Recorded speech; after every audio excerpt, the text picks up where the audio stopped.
మా బాధను అర్థం చేసుకుని మా భూములకు రావాల్సిన నష్టపరిహారాన్ని ఇప్పించగలరని రేణిగుంట మండలం బీసీ కాలనీ కరకంబాడి తదితర చుట్టుపక్కల ప్రాంతాలకు చెందిన బాధితులు తిరుపతి జిల్లా కలెక్టర్ ఎస్ వెంకటేశ్వర్కు విజ్ఞప్తి చేశారు. దేవుడు వరమిచ్చిన పూజారి అడ్డుపడినట్లు తయారైంది. 716 కడప రేణిగుంట జాతీయ రహదారి రోడ్డు నిర్మాణంలో ఇళ్ల స్థలాలు కోల్పోయిన వారి పరిస్థితి. రెవెన్యూ అధికారులకు కమిషన్లు ఇచ్చిన వారికి ఒక విధంగా నష్టపరిహారం, కమిషన్లు ఇవ్వని వారికి మరో విధంగా నష్టపరిహారం ఇస్తూ మరికొందరికి పరిహారమే అందకుండా చేస్తూ సామాన్యుల కంటతడికి కారణమవుతున్నారన్నారు. ఈ క్రమంలో తమ గోడును తిరుపతి జిల్లా కలెక్టర్కు వెళ్లబోసుకున్నారు. తమ పరిహారాలను ఇప్పించాలని మీకోసం ప్రజా సమస్యల పరిష్కార వేదికలో కలెక్టర్కు అర్జీలు సమర్పించారు. వారి సమస్యను సానుకూలంగా విన్న కలెక్టర్ త్వరలోనే సమస్యను పరిష్కరిస్తామని హామీ ఇచ్చారు. కలెక్టరేట్ వెలుపల బాధితులు మీడియాతో మాట్లాడుతూ సర్వే నెంబర్ 185/2లోని స్థలాన్ని 20 కుటుంబాలు మాజీ సైనికుల నుంచి కొనుగోలు చేసి ఇంటిని నిర్మించుకున్నారన్నారు.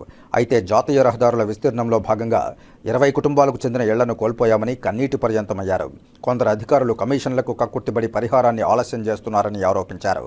రహదారుల నిర్మాణానికి స్థలాన్ని కేటాయిస్తే కనీసం నష్టపరిహారం కూడా ప్రభుత్వం చెల్లించలేదని ఆరోపించారు.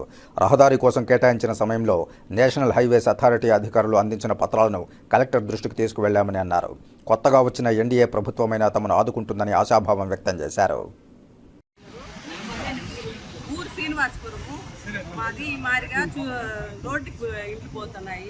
అడుగుతా ఉంటే ఏం సమాధానమే లేదు. కొంతమందికి ఏమో వేసారు, కొంతమందికి బిల్డింగులు ఎడన ఇంజనీర్ వచ్చి చూసి వేస్తాడు.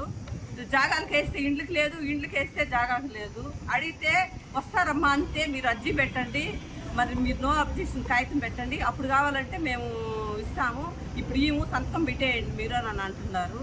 ఓట్లు వేసిన ముందు ఓట్లు వేసిన అప్పుడైతే అసలు ఎవరు పట్టించుకోనే లేదు. కనీసం ఇప్పుడన్నా పట్టించుకొని చేస్తారా అంటే మీరు సంతకం పెట్టేయండి అంటున్నారే కానీ మేము చేస్తామమ్మా అని అనేవాళ్ళే లేరు.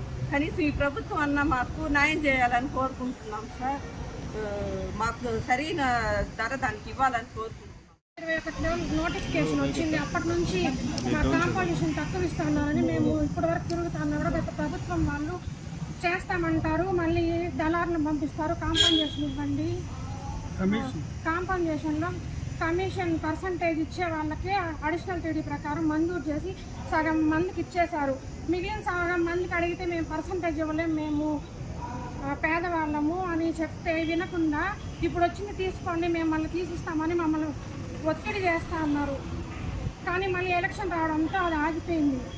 ఇప్పుడున్న ప్రభుత్వం మమ్మల్ని గుర్తించి మా బాధల్ని గుర్తించి మాకు న్యాయం చేయాలని మేము కోరుతున్నాం.